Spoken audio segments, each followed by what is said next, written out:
I want to get Luke back in here for a sec, because I do think you've got this reporter out in the field doing this very sort of intense reporting, intense in terms of emotional intensity, intense in terms of just figuring out what's a bomb blast and what's a drone strike, which I find fascinating. We should get you to talk about that. But you're managing that, you're managing her and all that comes with her reporting. And then you're managing the New York Times. So can you talk about that? Because you said coming in that it wasn't a lot of line editing, there was a lot of managing. Yeah. Is that right? Yeah, so this is, if we're talking about the civilian casualty. Yeah, so no one really manages Azmat. It's just that's not how things work. But you try to, like, I don't know, what's the word I'm looking for? Keep her like attached to everything as best you can, and there's a lot to stay attached to at the Times. It's like a big. The story came in and everyone was very excited about it. Well, and as you said, there were several different groups inside the Times who were working with you. So talk about that, please. Well, yeah, I'll do it in chronological order, as editors do. Azmat had been out working on this for years, and we'd actually signed up the Russian dam story. And every once in a while I'd be like, what about that Russian dam story? That's a good story. It's one of a million strikes I'm looking at, Luke. Yeah, exactly. Well, there's kind of a lot going on. I got, the book is happening. I'm in this place now. I'm in that place now. So you're getting pressure on time. No pressure on time. Okay. Everyone's just like, well, Azmat's going to do something. Okay. Everyone's on Jacob like, hey, what's Azmat doing? It's like a lot of good stuff. A lot of good stuff. And did you ever feel like you had to feed them a nugget from time to time? Like, oh my God, you should have heard what Azmat did, just to keep everybody. Sometimes, but mostly just out of the joy of it. Really? It really is. Yeah. And then Azmat called. Did you emailed and then we talked? I was in Kandahar and we talked, and he was like, this is I told him what I had, which was and the time was right. The Kabul strike had just happened. And I was like, I have thousands of pages of these records. And he's like, here's the memo you need to write. Yeah, and this is where I will speak with some pride about my actions. And you don't have to be very brilliant to be a good magazine editor at the Times. There's some places where it helps to be brilliant. But at the Times you have to really pay attention and have some sense of like what all the moving parts are. And so Azmat, basically the message I got from Azmat is, I'm ready to do this. This is a good time, and I've got the goods. And I was like, okay, let's do this. Because of course she was right. And so it's like, can you get me the memo in an hour? Can you get me the memo in a day? Can you get me the memo in 2 days? And you actually did it quite quickly. I was in Kandahar, and I remember getting an email from you 2 days into this being like, where's my memo? Yeah. And I was like, it's coming. And I sort of prepared the ground with my boss at the magazine, Jake Silverstein. And I said, Jake, I think we got something pretty exciting coming. And he's like, where's the memo? I said, I'll get you a memo. Nothing exists without a memo. Yeah. And this may be the truest thing you've ever heard from me at this conversation tonight. And we got the memo, and it was once again a very good memo. And do you want to share that memo? Yeah, it laid out a lot of the findings. Can we put it up instead of reading it? Do you have it? I don't have it up there, no, but I can kind of bullet post instead of reading it. I can just kind of tell you a little bit about how it started. So it actually, Luke wrote his top to it, basically being here's where Azmat is with this. Did you guys talk every week?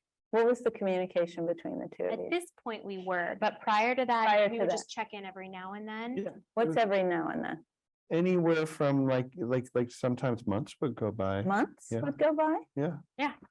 Because it was 5 years. I was contributing, okay. right? I mean, this stuff takes so long, Yeah. right? And I didn't want to bring it, I didn't want to pitch when I first started getting the documents, because the second you do that, they're going to want to publish just the documents, right? Like they're going to want to publish a story just on the documents. And it was so important to me that you like match them to people and you tell the human side. And I would never blame an editor if I brought them, especially the newspaper, if I was like, here are all these documents, they would be like, go. Let's do it now. Let's tell this. And so I just felt like the second I give it to them and I go to them, it's go time. So I was like preparing 1,000 things for it, but like I didn't actually give it to them until like the time was I was ready. You're right. So she's managing you. Oh, She's managing the times. Yeah. No one's managing Azmat. Wait, and you should read your pitch first, and then I'll read the top, because there's some stuff to explain about the time. Okay, so I know I won't take long on this, but I basically set it up with the Kabul strike. I was like, after weeks of stubbornly claiming U.S. drone strikes on a vehicle in Kabul U.S. drone strike on a vehicle in Kabul last month was righteous and grounded in superior intelligence, the Pentagon admitted Friday that the driver had no connection to ISIS. Neither did any of his relatives, who were killed, 7 of them children. The intelligence that sealed their fates was never made public. Instead, in the face of reports from the ground suggesting a grievous error, anonymous officials leaked ominous details about a safe house, packages of explosives, et cetera, et cetera. These statements conveyed a confidence in U.S. intelligence that has been ubiquitous in the post 9/11 wars, a confidence that ordinarily would go untested. But Kabul was different because there were journalists on the ground at a time when the world was watching. In a rare concession, they made this admission. The military conducted its own investigation. If released, it would be one of only a handful of such records it has made public in the last 6 years, a handful, as the U.S. drew down ground forces. While its release would be a rare window into cracks, it would be an incomplete one. Kabul was an anomaly. Many of these 10,000 strikes take place in rural areas, and the intelligence that underpins them is unlikely to ever become public. Over the last 4 years, I filed FOIA requests for assessments. I've obtained more than 1,300 of them, the largest cache of documents detailing the intelligence behind U.S. airstrikes possessed by anyone outside of the U.S. military. The military has never studied these assessments in aggregate, but I've been doing so for the last 3 years when I began receiving records and visiting the sites of many of them to compare the military's intelligence with the realities on the ground. The result is the first comprehensive and systematic investigation into the intelligence the U.S. relies on, and a damning portrait of its errors. And then I like get into like bulleted findings. Very like, detailed, yeah. basically what would become the nut graph of the newspaper story. And it just goes through the different kinds of things that I've talked about, like no findings of wrongdoing, no this, no that. Do you want to talk about the top of what you did? Yeah, so this gets back to what Azmat sent me was a script I could use to pitch my bosses. And but it was such a good script that I also wanted them to read it completely. So I had to pitch them on the story and also pitch them on actually reading the whole pitch. And I knew that this was going to be such a it's a pretty long pitch. And this is, if they understood it correctly, it was going to be a very high impact story. That was going to require a lot of resources and attention from not just from the magazine and from Jake and our entire masthead, but from Dean Beckay on down the line. It's like even the version that was just a magazine story. If they were like, yeah, this is great, congratulations on your great magazine story, off you go. That was still going to be a giant deal for the paper. And so I wanted to make sure they understood all of that. And so I'll sort of annotate this so you understand the reason. So you got to get right into it. Okay. In these internal memos, I just said the reporting is right up on Azmat's latest project, especially on the heels of the paper's powerful drone strike investigation, which is true, and also a very smart way to deal with the not invented here syndrome, which we can also talk about. Yeah. Because there's a lot to say. And that's a way to sort of be like, there is no not invented here. Right. And so the short version, I said, is that Azmat FOIA'd more than 1,300 Pentagon after action reports on airstrikes in Iraq and Afghanistan going back to 2015. And what she found is a dangerously broken system. Far more of these strikes have been tragic mistakes, as the Pentagon described the events in Kabul than previously reported. These documents put us in the rooms where the mistakes are made and show us how they keep happening. They love to be put in rooms. as Azmat notes below, this is.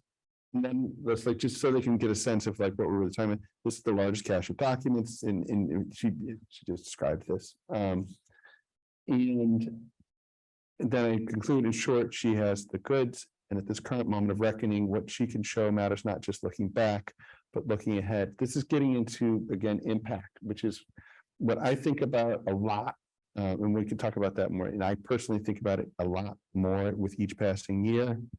But I know that Dean in particular thinks about it. And this is a year where he was looking at his legacy. Yeah.